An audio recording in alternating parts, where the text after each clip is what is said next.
Hey guys, Sean Terry here, flip2freedom.com. Hope you're doing well. All right, in this video, we want to talk about us as real estate wholesalers in the current economic and real estate market environment. What's going on right now? And we're going to talk about specifically three things. We're going to talk about the current economic environment. We're going to talk about the homeowner, seller, buyer in that situation. And then we're going to talk about us as real estate wholesalers adapting to these markets and going into 2024 and 2025. We're also going to touch on this big real estate lawsuits that are going on, the 1.8 billion, and now it's come behind it with about a $200 billion lawsuit.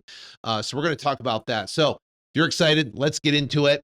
I can't take no loss, yeah. I don't even know what it costs, yeah. I hit the ground and it go off, yeah. Hit the ground and it go off, yeah, yeah. Run it, ooh. I really feel it's my time, think it's my year, yeah, yeah. I really feel it's my time, think it's my year, yeah, yeah. I really feel it's my time, think it's my year, yeah, yeah. I really feel it's my time, think it's my, yeah.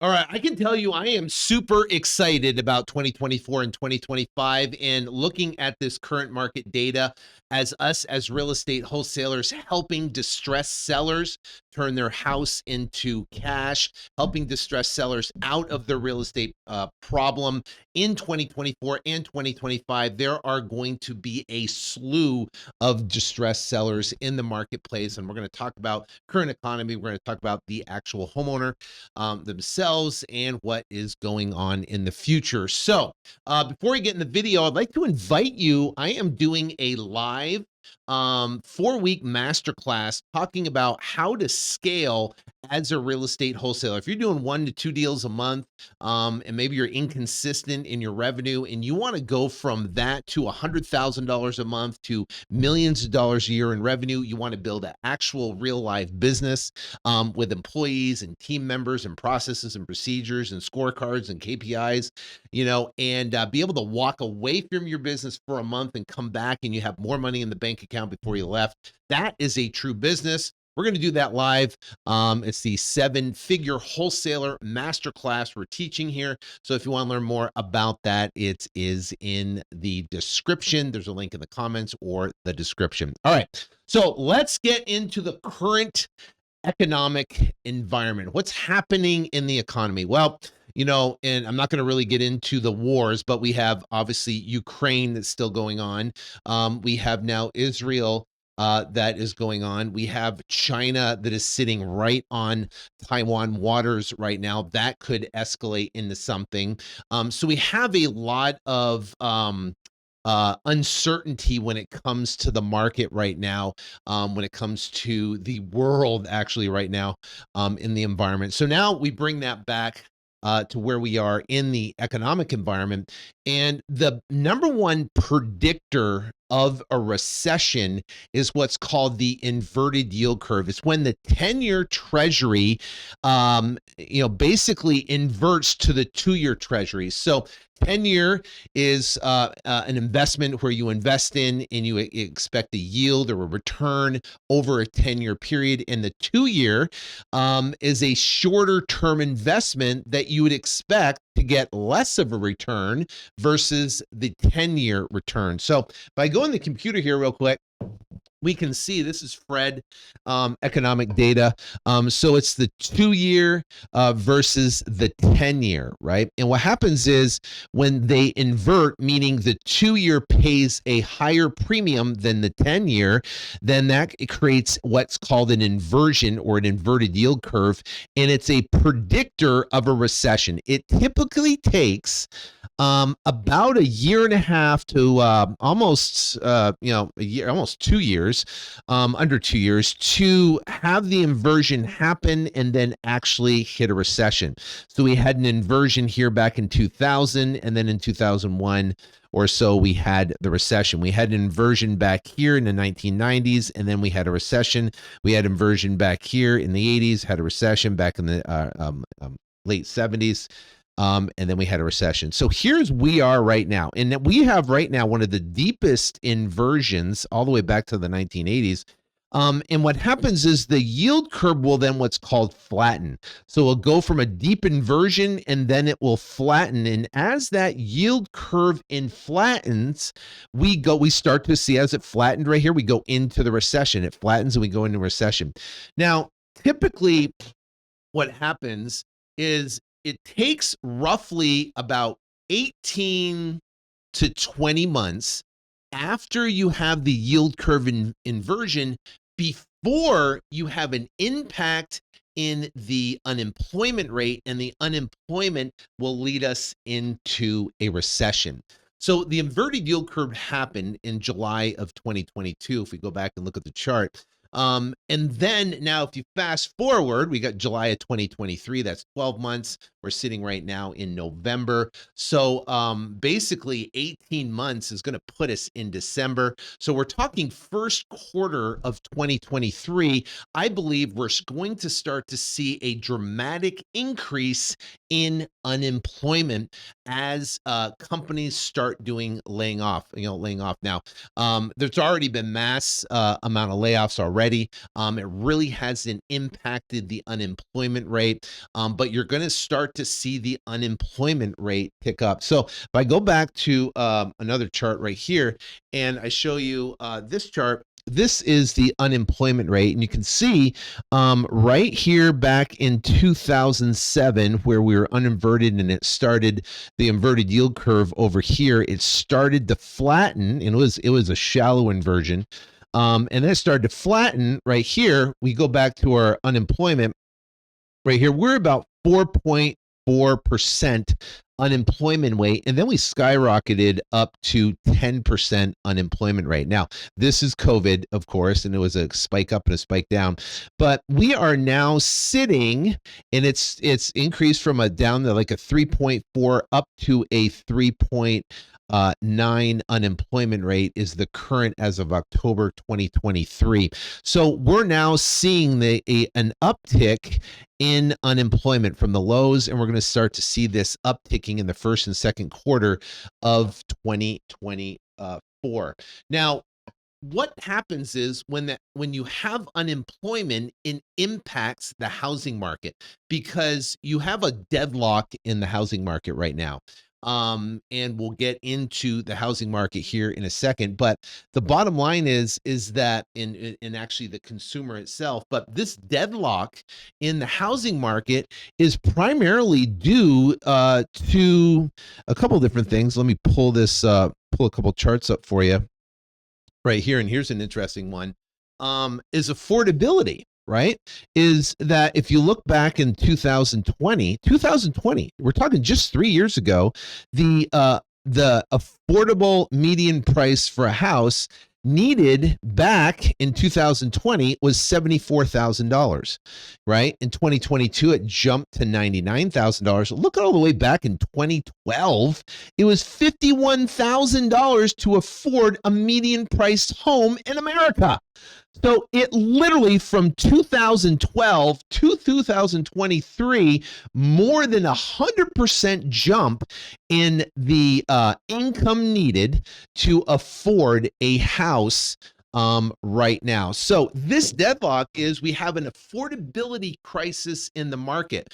So you have sellers right now that are locked into these low interest rates, and we have buyers here that are looking at 8% interest rates now, and they have an 8% interest rate, and buyers want to have a deal because they can't afford properties, so they have to get a property at a good price. And now you have sellers that don't want to sell because they're locked in, and we have this deadlock. So back to as us as real estate wholesalers currently right now in the market, you'll see seasonality. Typically in October, we see inventories decline dramatically because people don't want to sell during October, November, and December. During the holidays, we see inventory on the market pick up in January because now it becomes seasonality. People want to sell their homes. They want to move on. So we're seeing the opposite thing happen, which is interesting. What we're seeing right now is this. Look at this. This just came out October 2023. This right here historical change in active listings in October. So 2016, there was negative 35,000 minus 2.5%. We had plus 35,000. This is the biggest October jump in 10 years when it comes to inventory that is on the market, right? Inventory increase. Now it's usually a decline, but now it's an increase. So why the heck is inventory increasing? Because people are starting to see the writing on the wall. They're starting to get crunched because of the inflation. And now we start looking, we've kind of looked at the market. We have an inverted yield curve, a recession's coming, job loss is going to be coming. We're going to see negative earnings when it comes out to when they report, like Apple and Amazon and the tech companies and stuff like that. They're going to start to come out because we just went through earnings season, and now they barely beat earnings, but they had a warning for future revenue because of this economic environment. So it's not a rosy outlook for the future for these tech companies. We're basically warning that they are potentially going to have negative earnings and layoffs. So when that happens, there are massive layoffs in the marketplace right here. It impacts sellers. So if we go back and we look at the impact in inventory in the real estate market right here, and we see what happens during a recession. This is housing inventory. It goes up to, back in 2008, it went up to almost 12 months. What was that, like 12.2 months supply? Now we have skyrocketed right here up to 10 month supply, dropped down, and now if you look at all these recessions back here, you can see that the inventory has spiked. Now I believe we're gonna see a spike. So it's gone up, it's come down. We have like a bull flag right here, and it's gonna jump back up. It's gonna come down and pop back up again. Just like you see here, it went down and popped up, went down and popped up. Nothing ever goes straight up. It kind of zigzags up and down. That's what this is doing. So what's going to increase inventory even more? And this is only September data. This is excluding October data. I think we're going to see a bump in October data. But the bottom line is, what is going to impact inventory? What's going to increase the inventory? And it's when the layoffs hit in first, second quarter of 2022, 2024. So when we have those layoffs that happen, people are going to be forced to sell their properties and turn those properties into cash, right? And here's the interesting thing. If you go back and look at equity, right? People, the ability to sell, and back in 2000,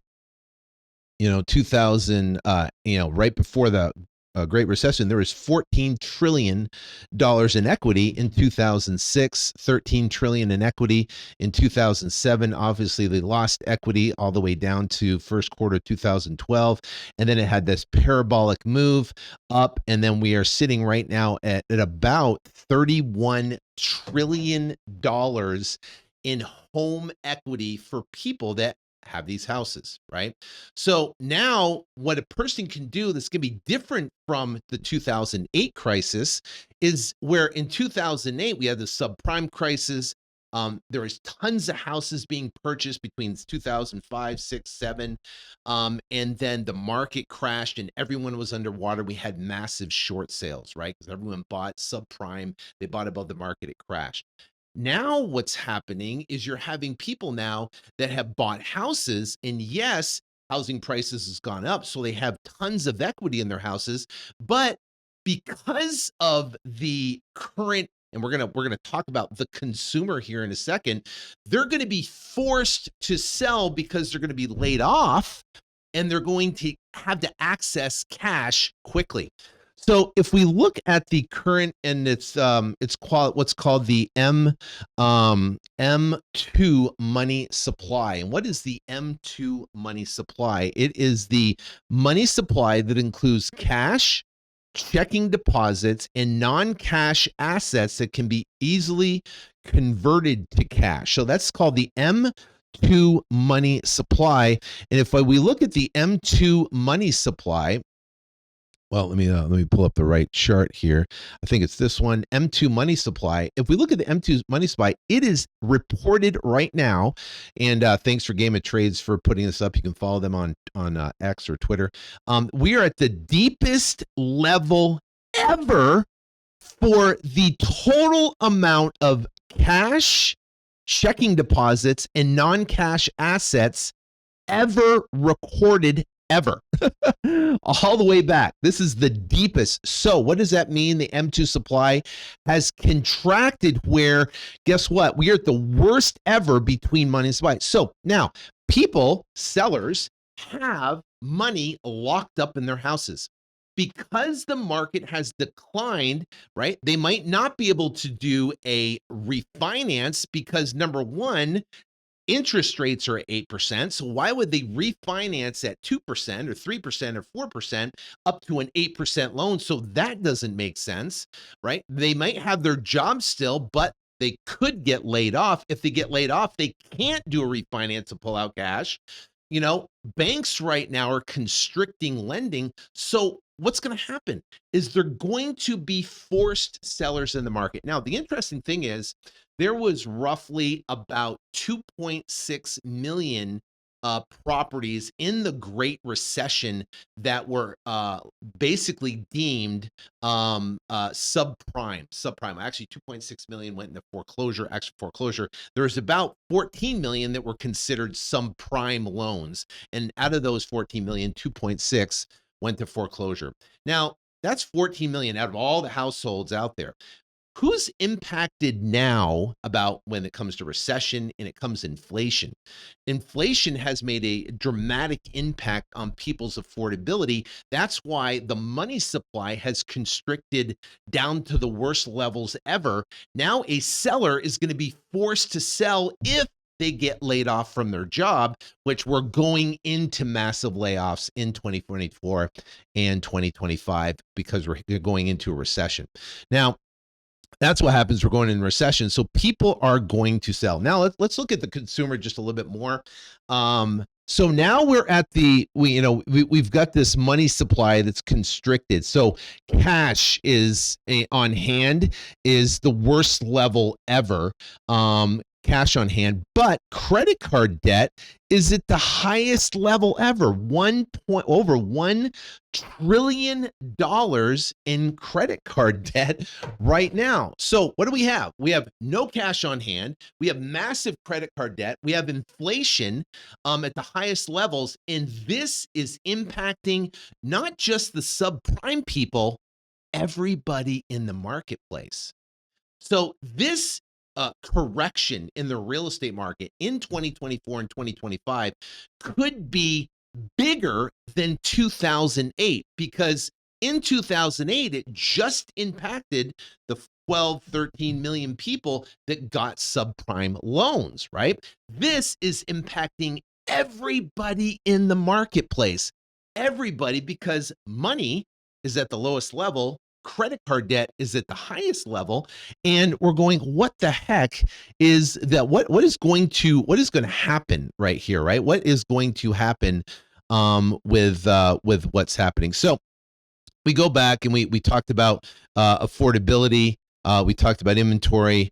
But here's interesting. People don't feel like buying homes. And why they don't feel like buying homes? Because we got 8%. It's as low now back into the 1980s. If we dip any lower, it's going to be the lowest in history. And we're seeing that right now. Buying conditions for housing as surveyed for consumers is the worst that we've seen. Okay. So it's pretty bleak. So here's what's going to happen, right? So we're going to go into 2024. We're going to have a recession. We're going to, there's going to be massive layoffs. People are going to be forced sellers. Now, what happens is they're going to look to sell their properties, right? So here's almost like it's like for it comes to real estate wholesalers, we're going to talk about real estate wholesalers and adopting in our current market condition in November and December, and then going into 2024 and how we can position ourselves to grow and scale and thrive in 2024 and 2025 with the current conditions. Now, if we go back right here, Look at this. This is the most interesting thing. And I thought I would never see this, but who is our biggest competition as real estate wholesalers? Who's our number one what's the biggest objection we get? What about, 20% of our leads are listed, right? Agents are our biggest competitor as real estate wholesalers, because people, I'll just list my house and turn around and sell my house. So agents, and I love real estate agents. My wife is a real estate agent. We work with real estate agents every single day, getting properties on the MLS, getting offers and stuff. But this is an interesting development that has just happened in the real estate market. And there was basically a lawsuit, a class action lawsuit that was filed, and they won. Home sellers won, basically stating that the realtors and the National Association of Realtors have colluded, right, to essentially put properties on the MLS, and to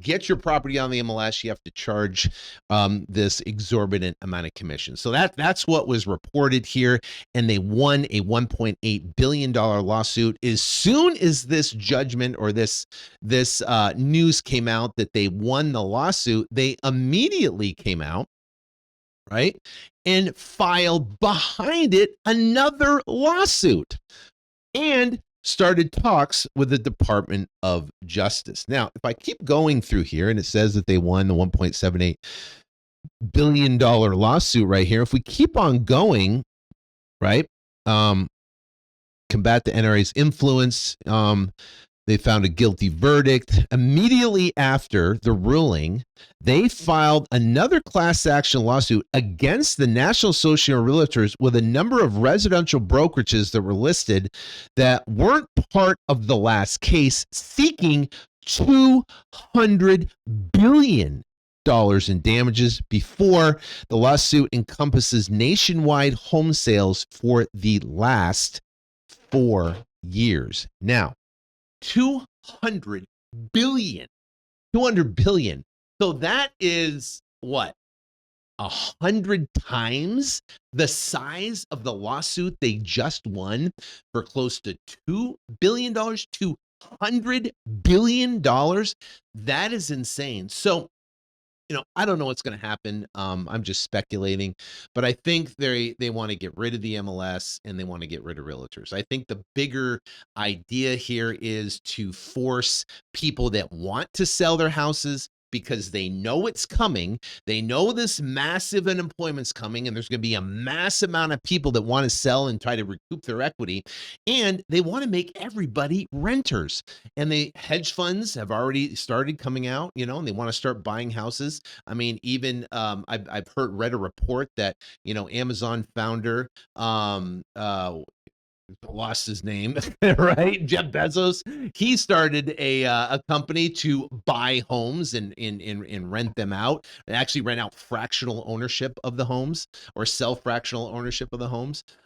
So the bottom line is that there's a lot of people that hedge funds and Wall Street money that want to buy up these houses and make the entire United States renters. You've heard the thing saying you will own nothing and you'll be happy, right?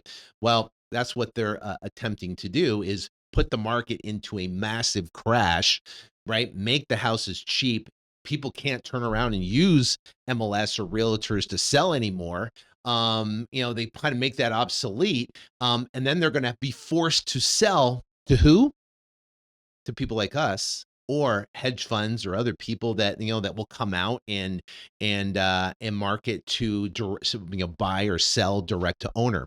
So here's the thing: if you're already positioned, you have marketing set, website set, system set, process set, then I think in 2024 and 2025, for what we do, is going to be the greatest opportunity you will ever see in this lifetime. We are literally in the perfect niche to be able to be in front of this tidal wave of sellers. They're going to be selling their properties with equity that want to turn their properties into cash. And what do we do as real estate wholesalers? We are property consultants, right? We consult people in how to turn their properties into cash, how to turn their properties into, solve their real estate problems. They may have a tenant problem. They might have a fire damaged house. They might have a property, that's vacant and they want to sell it, or a tenant trashed it and they want to sell it, or they have a problem property they can't sell, or title problems. We are real estate wholesalers, and the reason we get paid is because we're helping those sellers turn their properties and sell those problem properties and turn them into cash. Now, imagine though, if realtors, either they're going to get paid no commission, and there's going to be, either they're going to be flat fee, or they're going to, basically, this $200 billion lawsuit could completely abolish, the National Association of Realtors. It could knock out some brokerages. They could get rid of the MLS. Now sellers would have to sell their houses and list it on Zillow or for sale by owner sites, and they're going to have to hire maybe attorneys, right, to handle the paperwork, to be able to close the transaction. And they're going to look to sell their houses, on the open market. They're not going to pay commissions. Now they're going to have to just be based upon what the market and negotiate price. Now, I don't really believe that's a good idea, because someone, a realtor, adds value to the situation by representing the buyer and seller. And yeah, there's a lot of paperwork involved in this, that, and the other. Could it be more streamlined? Yes. But the bottom line is, if that potentially happens, what is that going to do for us? We are going to get flooded. It eliminates our biggest competition, which is realtors. And now sellers have to sell to private buyers, right? Investors, hedge funds. They're gonna have to put their properties on Zillow and try to sell their properties via Zillow or for sale by owner, whatever. Or they're going to go online and they're going to search, we buy houses, sell my house fast, sell my house for cash, sell my house in foreclosure, because there's going to be a wave of foreclosures that's going to come with all this. We still have all the pent up foreclosures from 2020 that still have not hit the market. So with that and the layoffs, you're going to see a massive amount of distress in the real estate market. And I think potentially this could be bigger than the 2008 collapse, a much significant drop in real estate prices that we're going to see going into the future. So here's the thing. So how do you use this information as a real estate wholesaler? Number one, position yourself to be ready to scale. Get serious about this. Dig in. Start really building that's why I'm coming out with this, this 4-week masterclass to teach people how to go from 1 to 2 deals. I want to get serious about this. I want to scale it and be able to capitalize on 2024, 2025, what's coming, the wave of properties that are going to be sold on the open market, right? So that's number one. Number two, in this market where it feels like a deadlock, we have to get properties for the right price. So you have to, as a real estate wholesaler, as a property consultant, you have to educate the seller on what is going on in the real estate market. If we don't know what's going on, we can't educate a seller what's going on. You have to be in the know of what is happening in the news, what's happening on the front when it comes to wars, what's happening on the front when it comes to inflation, with Fed Powell that's talking right now. And he came out and he said we're going to be higher rates for longer, and there could be potential more rates in the future if inflation is still persists like it is persisting. They still have a target of 2%, and he came out in hawkish. Now, there's a lot more we could talk about, especially with the bond prices and the bond yields and all that stuff, the crashing bond market, which is going to increase interest rates even more. The bottom line is that we have to position ourselves right now to be able to dive in, take the next 2 months, and you got to get properties low so you can sell them low, because buyers right now are looking for deals on the market because they don't want to buy, right? But if they're forced to buy, they're going to buy the lowest priced property. I just looked at a property in Virginia. We had a great house on the market. There's tons of inventory around the property.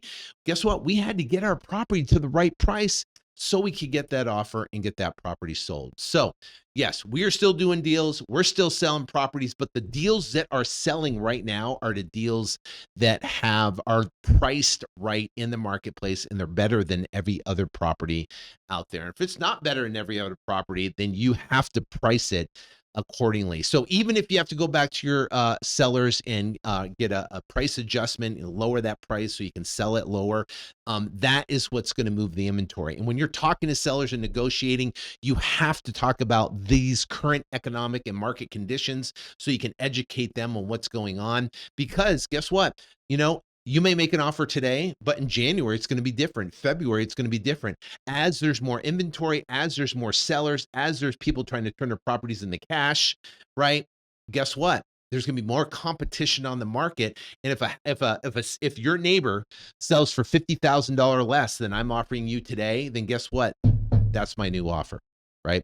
So we got to take this into an account, what's going on with the marketplace. I believe us as real estate wholesalers, we are on the cusp of something huge in 2024 and 2025. Now's the time to buckle down, go out there and crush it, and go out and make a fortune, and then turn around and be able to buy. We have the ability to buy houses cash, rent them out, or buy them, whatever, with even if there is financing, or you can even buy them with seller financing options with low rates as well. So hope this video helps. Please do me a favor and like and share. If you could, have your team watch this so they understand what's going on with the marketplace, what the opportunity here is in the future, so you can educate your sellers, educate your team, so you guys can go out there and crush it. Have a fabulous day. Take care. God bless. I can't take no loss, yeah. I don't even know what it costs, yeah. I hit the ground and it go off, yeah. Hit the ground and it go off, yeah, yeah. Run it, ooh. I really feel it's my time, think it's my year, yeah, yeah. I really feel it's my time, think it's my year, yeah, yeah. I really feel it's my time, think it's my year, yeah, yeah. I really feel it's my time, think it's my